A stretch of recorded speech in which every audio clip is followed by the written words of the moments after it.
जोहार नमस्कार शुभ सकाल तुम्हारा सबाई केमन आछो आशा करी भालोई आछो। आज आमी जाচ্ছি गौड़े। हाँ आमी रविनाथ बेसरा, आपनि देखছেন ट्रैवलर रविनाथ बेसरा। आमार चैनल यदि नतून हये थाकेन तो अवश्य चैनलटा सबस्क्राइब करबेन। और आज आमी 100 किलोमीटर बेशी दूरत्व अतिक्रम करब, सो এটা খুব একটা কঠিন হবে। সো দেরি না করে চলুন যাই। আমি এই মুহূর্তে 34 নং জাতীয় সড়কে আছি আর এটা হচ্ছে মালদা শহরের বাইপাস রাস্তা, তোমরা দেখতেই পাচ্ছ, ঠিক আছে। এটা উত্তরবঙ্গ আর দক্ষিণবঙ্গকে জুড়েছে। আমার গন্তব্যস্থল এখান থেকে দক্ষিণ সাইডে যেতে হবে, কমসে কম 12 কিলোমিটার, ঠিক আছে। আমি অনেকটাই চলে এসেছি, তো চলুন সামনে এগিয়ে যাই।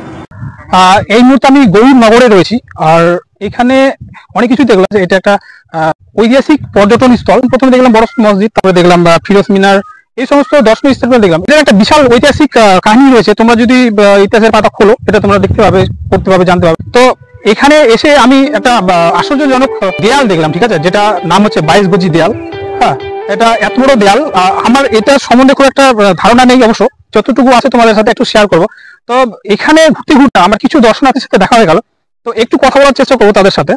তোমরা দেখতেই পাচ্ছ দর্শনার্থীরা এখানে দাঁড়িয়ে আছে, ঠিক আছে। তো আমাকে দেখে একটু কিছু জিজ্ঞাসাবাদ করলো, আমি তাদের সাথে একটু কথাটা বললাম। তো ওনারা বললো যে আমাদের নিয়ে একটু ভিডিও শুট করা, ঠিক আছে। আমরা অনেক দূর থেকে এসেছি, আমাদের যদি তুমি একটু দেখাও আমাদের ভালো লাগবে, ঠিক আছে। অসুবিধা নেই, জানার তো শেষ নাই, তাই না। আমি কিছু আমাদের শিখাবো, আপনারা আমাকে কিছু দিবেন, শিখাবেন, এটা নিয়ে চলতে হবে আমাদের। তো এনারা এখানে এসেছেন, অনেক কিছু দর্শনীয় স্থানগুলো দেখছেন। হয়তো অনেকজন গবেষক থাকতে পারে, রিসার্চ করছেন, আমি বলতে পারবো না। এখানে এসে তারা কেমন ফিলিং করছেন সেটা তাদের সাথে একটু জানার চেষ্টা করবো। তো প্রথমে আমাদের একটা ইন্ট্রোডাকশন দিন যে আপনারা কোথা থেকে এসেছেন। আমরা নর্থ 24 পরগনা মস্তন্দপুর থেকে এসেছি, বনগা লোকাল ট্রেন। আচ্ছা আচ্ছা আচ্ছা, আজকে এসেছেন? হ্যাঁ, আজকে সকালে এসেছি। আচ্ছা, তো কতটুকু কি দেখলেন আর কি? কতটা এটা গৌড়ের এটা পুরো টোটালটাই পরীক্ষা। আপনার ওই মহাদীপুর যে এক্সপোর্ট বর্ডার আছে ওখান থেকে নিয়ে টোটালটা এরিয়া 100 পুরো পরীক্ষা দেওয়া ছিল। এটা পাচ্ছিলে উপর দিয়ে আগে সৈন্যবাহিনীরা উপর দিয়ে টোটাল পাহারা দিত আগে। কিছু দূর গেলে এখানে সামনে পরীক্ষা দেখানো যাবে, পুরো জল দিয়ে, আবার চারিদিকে জল দিয়ে ঘেরা আছে। এখন কিছুটা বন্ধ হয়ে গিয়েছে। আচ্ছা, এর ভিতরটাই হচ্ছে পাঁচিলের ভিতরটাই টোটাল গৌড় রাজধানী যেটা বলা। আচ্ছা আচ্ছা, যাতে এটা গৌড়টাকে শশাঙ্ক আমলের রাজধানী কেউ আক্রমণ না করতে পারে বাইরে থেকে, তাই না? আচ্ছা, শত্রু আক্রমণ থেকে রক্ষা করার জন্য এটা এই বিশাল এই পাঁচিল দিয়ে পুরো বেষ্টিত, টোটাল একদম মহাদীপুর এক্সপোর্ট বর্ডার পর্যন্ত। আচ্ছা আচ্ছা আচ্ছা আচ্ছা। তো এখানে এসে আপনাদের কেমন লাগছে? খুব সুন্দর, খুব সুন্দর লাগছে, তাই না? ঐতিহাসিক জায়গা আমাদের দেখে খুবই ভালো লাগছে। এবং আমি প্রথম এসেছি, এসে অভিভূত যে আজ থেকে 500-700 বছর আগের যে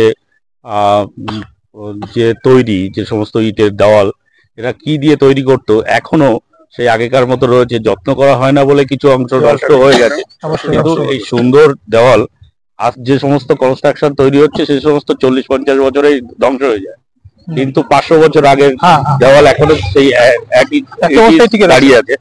সেটা সত্যি আশ্চর্যের এবং আমাদের ভালো লাগছে, দর্শকেরও ভালো লাগবে। আপনারা আসবেন, আমরা এই আশা করছি, এবং ভালো লাগবে। ভীষণ সুন্দর জায়গাটা পরিদর্শন করলে সবারই ভালো লাগবে।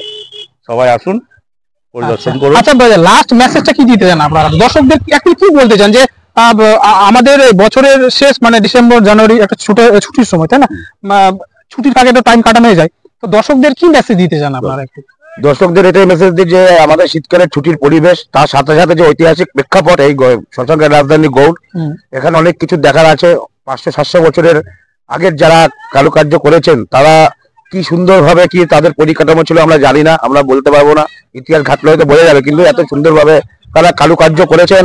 একটা ঘোরার জায়গা হবে, পিকনিক স্পট। আমরা দেখলাম অনেকে পিকনিক করছেন এখানে, পরিবার নিয়ে এসছেন, বাচ্চারা তাদের ইতিহাসটা হয়তো আমরা যতটা জানি তারা ততটা জানে না, তাদের দেখিয়ে দিচ্ছে এই যে গৌড়ের রাজধানী ছিল শশাঙ্ক, যে ছোট ছোট ইট দিয়ে এত বড় পাঁচিল তৈরি করেছে। এবং ওখানে একটা দেখলাম একটা স্থাপিত্য যে এত সুন্দর একটা মানে করেছে জায়গাটা, উঁচু জায়গাটা পুরো গম্বুজ টাইপের ইট দিয়ে করেছে। শুধু কিভাবে করেছে আমরা আশ্চর্য হয়ে যাচ্ছি।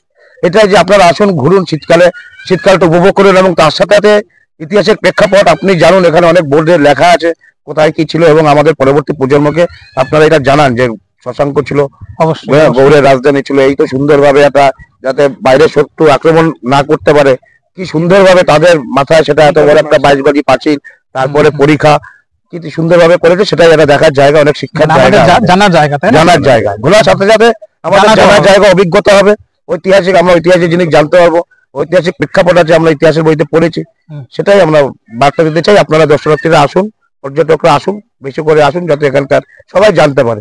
অবশ্যই অবশ্যই ধন্যবাদ। অবশ্যই অসংখ্য ধন্যবাদ আপনাদের সাথে দেখা করে খুব ভালো লাগলো, কথা বলে খুব ভালো লাগলো। ঠিক আছে, ওকে, তো থ্যাংক ইউ। Thank you. তোমার